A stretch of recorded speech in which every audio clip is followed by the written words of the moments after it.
Buen día, queridos amigos y amigas. Mi nombre es Elizabeth Bayona y el día de hoy voy a compartir con ustedes un tema muy importante que tiene que ver con las nociones prenuméricas.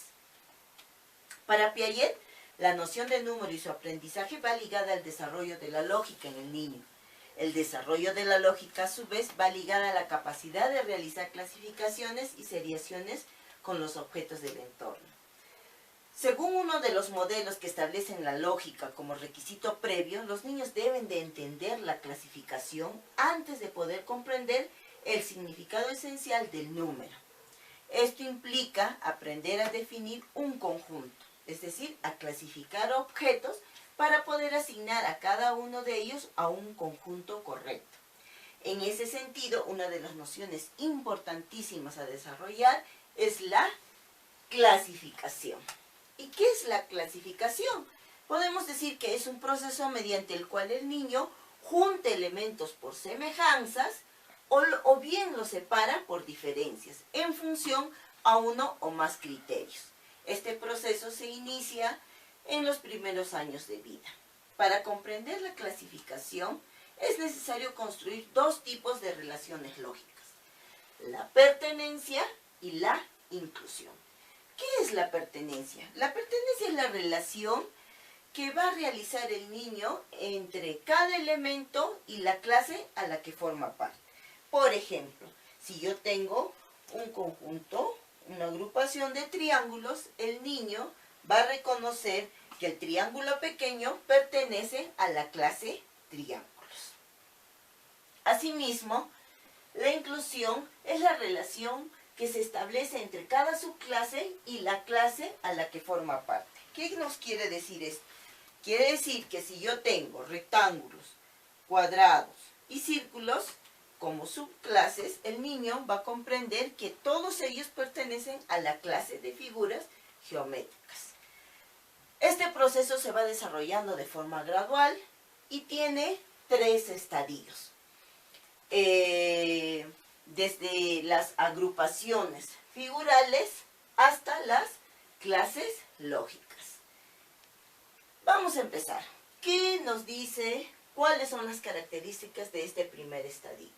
Primeramente que este primer estadio se desarrolla hasta los 5 años aproximadamente, donde el niño realiza agrupaciones, pero no le da no le da nombres a las figuras geométricas, sino que a partir de esas figuras él realiza agrupaciones elementales en las que se limita a construir elementos del entorno. Muñequitos, hombrecitos, carritos, casitas, ¿no? Va a influir o influye mucho aquí la parte perceptual del niño, ¿no? Lo perceptivo.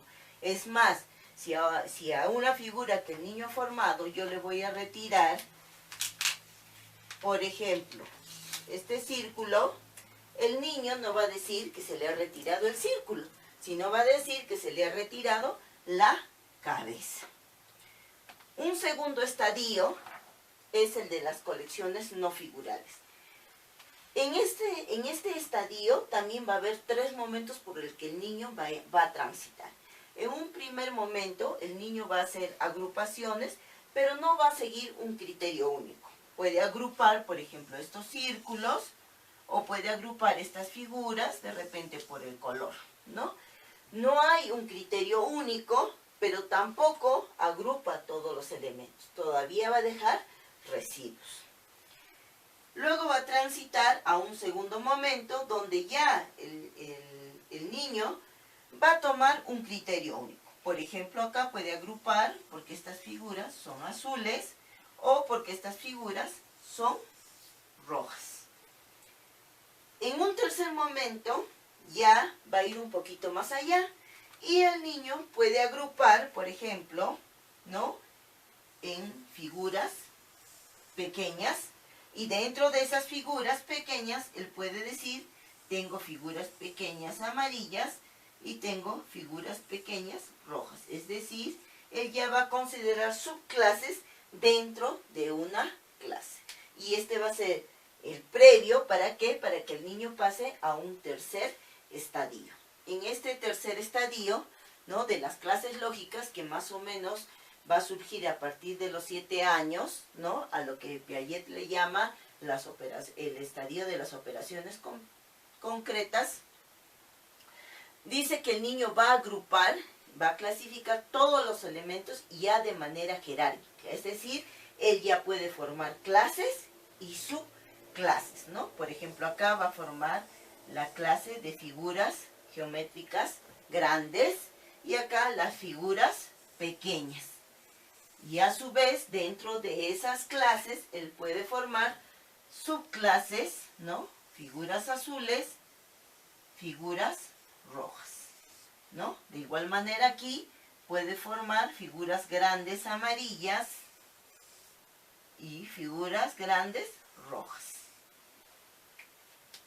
Aquí también, de la misma manera, puede formar las figuras rojas, las figuras amarillas.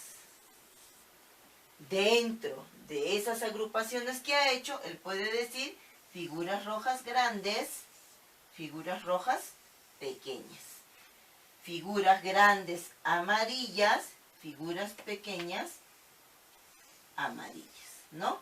Entonces, aquí ya el niño está utilizando la lógica. Para desarrollar esta noción en los niños, recordemos a Piaget y a Dienes, quienes señalan que el pensamiento empieza en la acción sobre los objetos concretos. Entonces, las actividades a realizar para desarrollar la noción de clasificación deben partir del juego libre, de lo vivencial, del trabajo de manipulación con el material concreto estructurado, no estructurado. Uno de esos materiales valiosísimos que tenemos los maestros son los famosos bloques lógicos. Como todos sabemos, los bloques lógicos están formados por 48 piezas, donde ninguna pieza es igual a la otra, ¿no? Tenemos 4 figuras: cuadrado, círculo, rectángulo, triángulo, ¿no? Tenemos 3 colores: rojo, amarillo y azul. Tenemos 2 tamaños, grande y pequeño, y 2 tipos de grosor, grueso y delgado, ¿no? Entonces, este material permite al niño iniciarse en el razonamiento lógico y formular deducciones. Algunas actividades que podemos desarrollar con este material son, por ejemplo, iniciar con la manipulación libre de este material, que los niños lo exploren. Este es un momento muy importante. Luego de ello, recién podemos pasar ya a una observación dirigida, ¿no? Donde el niño ya puede comenzar a construir figuras y nosotros podemos hacer preguntas a partir de esas figuras que van construyendo, como aquí, por ejemplo, ¿no? Que busquen bloques por colores, por formas, por tamaños, que hagan hileras, ¿no? Libremente y con observación dirigida también. Luego recién vamos a pasar a distinguir atributos, ¿no? Y para eso podemos generar una serie de actividades. Por ejemplo, los cuentos con bloques lógicos, donde a cada bloque lógico yo le puedo dar vida, ¿no? Y puedo crear cuentos a partir de ellos. Por ejemplo, que el cuadrado es el papá, el cuadrado rojo grande es el papá, que el círculo azul grande es la mamá y que el hijito es el cuadrado azul pequeñito, ¿no? Entonces, y generar, darle a cada figura vida para que ellos vayan también a partir de estos atributos que tienen creando sus historias. También podemos hacer una actividad, es la tiendita de los bloques lógicos, ¿no? Donde los niños jueguen a la compra y venta teniendo en cuenta los atributos. Podemos jugar a las piezas escondidas, donde yo le puedo dar un grupo de bloques, y luego yo le retiro uno y el niño tiene que dar los atributos de aquella figura que se le ha retirado, ¿no? Otro juego muy bonito, que lo he puesto en práctica personalmente y a los niños les encanta, es el salto del conejo. ¿En qué consiste el salto del conejo? El salto del conejo consiste en que yo puedo hacerlo en el aula de clase o salir al patio y pongo diversas figuras, ¿no? En forma de camino. ¿Para qué? Para que lleguen a una zanahoria. Todos los niños van a ser los conejitos. Entonces, por turno, tienen que ir saltando sobre cada figura que está en el camino. Pero en un primer momento dirán un atributo de esa figura para poder saltar. Por ejemplo, saltarían a la primera figura y dirían que es cuadrado. Para que salten al siguiente dirán que es círculo, rectángulo, triángulo, cuadrado, círculo. En un siguiente momento, los niños ya pueden tener dos atributos. Cuadrado rojo, círculo azul, rectángulo rojo, triángulo amarillo, cuadrado amarillo, círculo azul. En un siguiente momento ya dan tres atributos. Cuadrado rojo grande, círculo azul grande, rectángulo rojo pequeño, triángulo grande amarillo, cuadrado pequeño amarillo, círculo pequeño azul, hasta llegar a la zanahoria. Van a ganar todos aquellos niños que logren llegar a la zanahoria. Si algún niño se equivoca en el camino, entonces se retira y da oportunidad a un siguiente compañero. Yo les invito a que pongan en práctica este juego porque realmente a los niños les agrada muchísimo. Como les digo, un inicio lo podemos hacer en el patio y luego también lo podemos hacer como juegos de mesa en el aula, donde ya de repente con muñequitas, con maicitos, con habitas pueden ir saltando, ¿no? Bueno, luego que hemos hecho toda esta parte, ya podemos pasar a representar a través de gráficos, ¿no? Todo el trabajo realizado con los bloques lógicos. Pueden hacer diagramas, pueden hacer tablas de doble entrada. Bien, al llegar a la escuela, los niños ya tienen una serie de experiencias vividas relacionadas con la noción de número y con el sistema de numeración decimal. Pero es la escuela donde todo lo que ellos traen se va a formalizar. Esas ideas intuitivas se van a formalizar para que alcancen una comprensión reflexiva de estas nociones.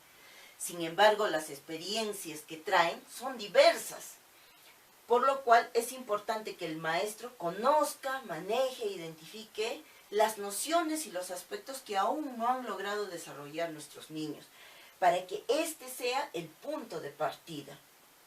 No olvidemos que para desarrollar el pensamiento matemático debe estar relacionado con experiencias, con el juego, con el uso de materiales, ¿no? Y sobre todo ir de lo sencillo a lo complejo.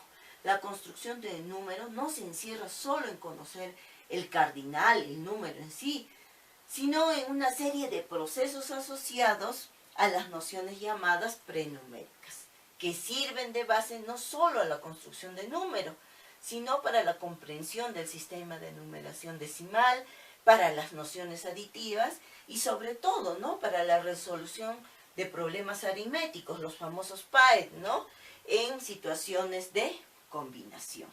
Este es un tema muy importante que tenemos que ir desarrollando en nuestras aulas, es una noción muy importante y los invito a poner en práctica para realmente preparar a nuestros niños para que puedan construir la noción de número. Espero que les sirva el tema que hemos desarrollado el día de hoy.